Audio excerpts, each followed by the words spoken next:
Congreso SAMEN 2019. Estamos con la doctora María Jesús Canceló con su conferencia Documento de Expertos en Vaginosis Bacteriana, Actualización y Evidencia Científica.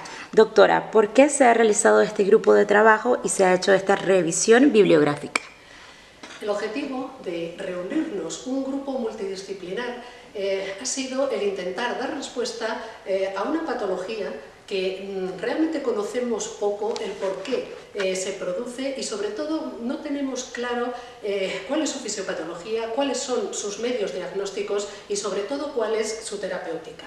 El objetivo ha sido reunirnos para intentar aclarar, basados en la evidencia científica disponible, todas estas cuestiones que desde el punto de vista de los clínicos son tan relevantes, y la idea es ofertar a nuestros compañeros los ginecólogos recomendaciones o sugerencias de cuál es esta patología, cuál es su fisiopatología y sobre todo cómo actuamos en la práctica clínica en cuanto al diagnóstico y al tratamiento.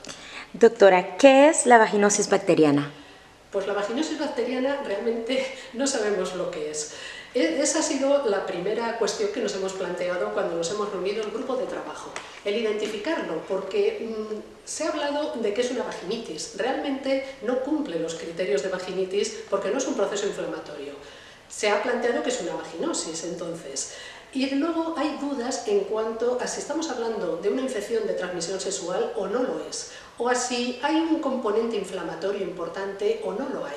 En este sentido, el hecho de ir conociendo cómo responde la microbiota vaginal a los diferentes elementos que rodean a la mujer, e incluso cómo la genética va a tener una parte importante en el establecimiento de esta microbiota, está dando la idea de que la vaginosis es un problema de disbiosis, es decir, una alteración del patrón normal de la microbiota de esa mujer. Y esto lo estamos conociendo gracias a las técnicas moleculares que nos están indicando cuáles son los patrones de normalidad y cuáles son los patrones de aquellas mujeres que tienen una alteración en su microbiota.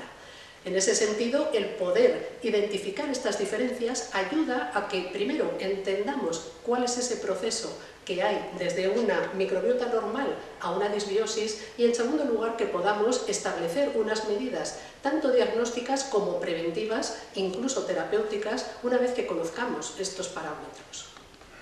Doctora, y finalmente, ¿cómo podemos diagnosticarla y tratarla?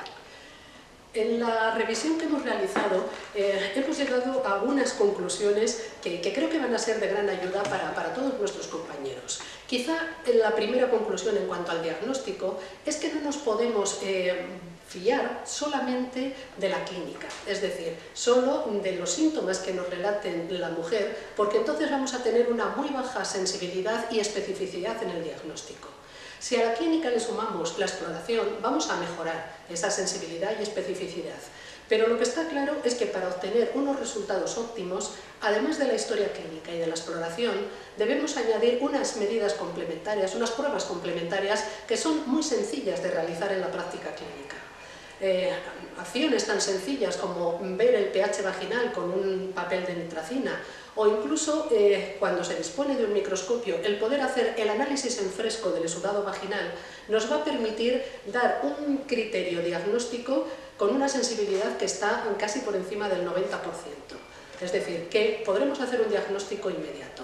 Esto también nos lleva a que algunas determinaciones o pruebas complementarias como la citología o incluso como el cultivo vaginal van a tener poca importancia para hacer el diagnóstico de esta patología. Y en cuanto al tratamiento, lo que estamos entendiendo es que no es solo el tratamiento antibiótico, que es lo que en los últimos 50 años nos han ido explicando de cómo hacer ese tratamiento, sino que tenemos que entender la fisiopatología de esta situación clínica, de esta vaginosis. Y bajo ese punto de vista podemos plantear la utilización, por ejemplo, de probióticos, o podemos utilizar el ácido láctico, que va a permitir que se recuperen las condiciones habituales de la microbiota. Quizá ese ha sido un poco el resumen de este grupo de trabajo. Primero, el entender cómo se produce esta disbiosis, cómo se produce la vaginosis bacteriana, resaltar que tenemos una herramienta diagnóstica de muy fácil acceso en nuestras consultas y desde luego que quizá tenemos que modificar nuestro concepto del tratamiento de esta situación clínica. Gracias, doctora María Jesús Canceló, Congreso SAMEN 2019.